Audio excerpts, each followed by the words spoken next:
अस्सलाम वालेकुम दोस्तों, मैं हूं अय्याज शुजा। मेरे फेसबुक पेज और यूट्यूब चैनल पर खुश आमदीद। दोस्तों, खबर है मेरे पास नवाज शरीफ की मासूम सी ख्वाहिश की। आप कहेंगे मासूम सी ख्वाहिश और वो खबर जिसको आप वीलॉग के ज़रिए हम तक पहुंचा रहे हैं, हमारा वक्त क्यों ज़ाया कर रहे हैं? बिल्कुल नहीं। उनकी इस मासूम सी ख्वाहिश को पूरा करने के लिए उनके सगे भाई ने नहीं, बल्कि उनके रवायती सियासी दुश्मन जो आजकल उनके बहुत ही अच्छे दोस्त हैं, साबिक सदर आसिफ अली जरदारी ने यह ख्वाहिश पूरा करने का बीड़ा उठा लिया है। आसिफ जरदारी उनकी ये ख्वाहिश पूरी करने के लिए खुद बनफ्से नफीस लाहौर आ रहे हैं। वो ख्वाहिश है क्या? वो ख्वाहिश आसिफ जरदारी कैसे पूरी करेंगे? और क्या इमरान खान और वज़ीर पंजाब चौधरी परवेज़ लाई और उनके बेटे चौधरी मूनस सलाही आसिफ जरदारी के सामने खड़े हो सकेंगे? ये है आज का वीलॉग। सबसे पहले नवाज शरीफ की मासूम सी ख्वाहिश है क्या? नवाज शरीफ ने एक बड़ी मासूमाना सी ख्वाहिश की है और उनके भाई ने यह ख्वाहिश आसिफ जरदारी तक पहुंचाई जैसे ही ये रजीम चेंज हुई कि मैं मुल्क वापस आना चाहता हूं, लेकिन उसके लिए पहले मेरे केसेस जो हैं उनको ख़त्म किया जाए या उनमें मुझे ज़मानत दी जाए और फिर बतदरीज उनको ख़त्म किया जाए। और दूसरा, मैं जैसे 2007 में पाकिस्तान आया था और लाहौर एयरपोर्ट पर उतरा था, मैं इस बार फिर लाहौर एयरपोर्ट पर उतरना चाहता हूँ। तो आसिफ जरदारी साहब और दीगर दोस्तों ने कहा कि इसमें कोई मज़ायका नहीं, आप लाहौर आके उतरे। उन्होंने कहा नहीं, ये ख्वाहिश इतनी भी मासूम नहीं है जितनी आप समझ रहे हैं। मैं लाहौर एयरपोर्ट उतरना चाहता हूँ उस सूरत में कि पंजाब में सूबाई हुकूमत मुस्लिम लीग नून की हो, ताकि मेरा एक तारीखी इस्तकबाल हो सके, सरकारी वसाइल, मशीनरी और पटवारियों को इस्तेमाल करके लोग इकट्ठे किए जा सकें। अब ये ख्वाहिश जो थी ये साबिक सदर आसिफ जरदारी के लिए मासूम सी नहीं रही। यानी आपको पता है नवाज शरीफ साहब का चेहरा मासूम सा है, वो जब बात करते हैं तो इंतहाई मासूमियत से करते हैं, लेकिन ख्वाहिश सुनने के बाद साबिक सदर आसिफ जरदारी जो थे वो काफ़ी संजीदा हो गए, क्योंकि ख्वाहिश काफ़ी बड़ी थी। क्योंकि पहले भी उन्होंने मुस्लिम लीग नून को एक बार अप्रैल 2022 में ये ख्वाहिश पूरी करके दी थी और पंजाब में पीटीआई की हुकूमत का तख्ता उलट दिया था। लेकिन ज़िमनी इंतखाबात में इमरान खान की जो क्लीन स्वीप कामयाबी थी, उसने ये हुकूमत फिर उनके हाथ से छीन कर इमरान खान के हाथ में दे दी और चौधरी परवेज़ लाई वज़ीर आला पंजाब बन गए। आसिफ जरदारी ने उनकी ये ख्वाहिश सुनकर वादा किया कि ये ख्वाहिश ज़रूर पूरी करूँगा। और अब जैसे ही आर्मी चीफ़ और chairman joint chief of staff की कल तैनाती का मरहला, उनकी तकर्री का जो मरहला है वो मुकम्मल हुआ है, अब आसिफ जरदारी ने मियां नवाज शरीफ की ये मासूम सी ख्वाहिश पूरी करने का बीड़ा उठा लिया है और अब आइंदा चंद दिन बाद वो लाहौर आकर बाकायदा डेरा लगाएंगे। उन्होंने इस वक्त का क्यों इंतखाब किया? इसलिए कि इमरान खान इस वक्त वफाकी हुकूमत पर दबाव बढ़ाने जा रहे हैं फौरी इंतखाबात का।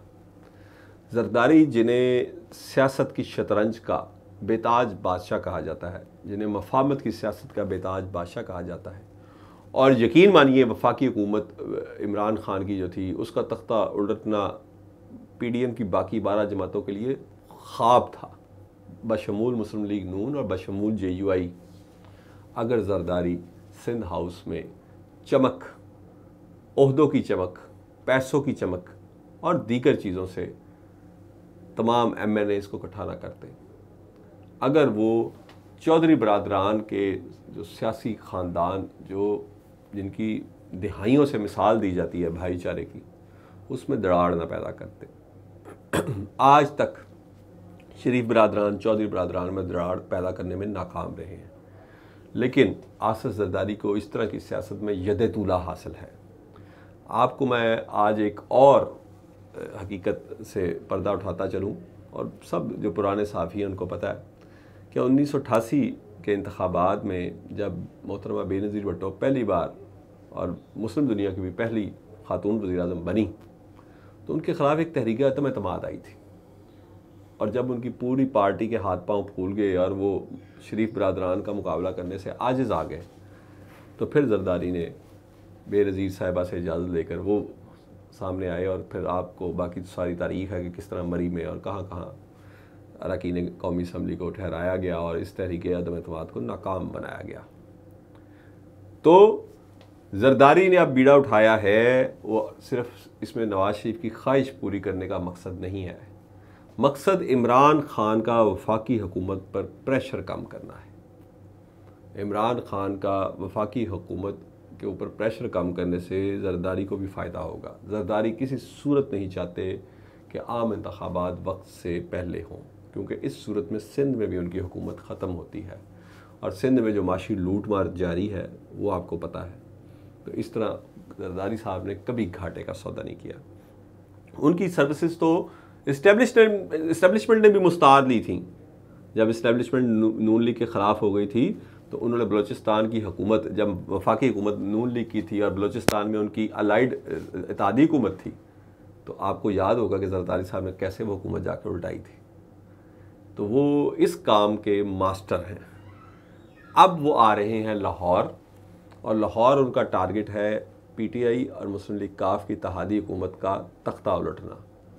इस सिलसिले में सबसे पहले वो जनूबी पंजाब के अरकान असम्बली से राब्ते करेंगे और ख़तरे को भांपते हुए चौधरी परवेज़ इलाही ने फौरी तौर पर जनूबी पंजाब के अरकान असम्बली से राब्ते भी शुरू कर दिए हैं। उनके तरक्याती काम करवाने के, उनके बजट जारी करने के, उनके दीगर मसाइल हल करने की कुछ यकीन दहानियाँ भी शुरू कर दी हैं। ये दोनों ही सियासत की बसात के अपने अपने मैदान के बादशाह हैं। अब देखना ये है कि आसिफ जरदारी पंजाब हुकूमत का तख्ता उलट पाते हैं या नहीं, और परवेज़ इलाही अपनी और पीटीआई की कोलिशन इत्तेहादी हुकूमत बचा पाते हैं या नहीं। पहला राउंड शुरू हो चुका है। आसिफ जरदारी ने ख़जानों के मुंह खोल दिए हैं, दूसरी जानिब परवेज़ इलाही भी तैयार बैठे हैं। इस तरह की सियासत के वो भी बहुत गुर के बारा दीदा है, उन्होंने भी बड़े मैदान देखे हुए इस तरह की सियासत के। अब देखना यह है कि इस बार जरदारी के मुकाबले में इमरान खान जैसा सीधा और खरा सियासतदान नहीं है। इस बार उनके मुकाबले में सियासत की बसात का एक मंझा हुआ खिलाड़ी भी है जो इमरान खान के साथ खड़ा है और जिसने 22 जुलाई 2022 को पंजाब की वज़ारत आला और हुकूमत शरीफ बरादरान और पीडीएम के जबड़ों के नीचे से खींचकर इमरान खान को दिलवाई थी। मज़ीद इस सिलसिले में भी आपको अपडेट देता रहूँगा। अपने दोस्तों और रिश्तेदारों का ख्याल रखिएगा। अल्लाह हाफ़िज़।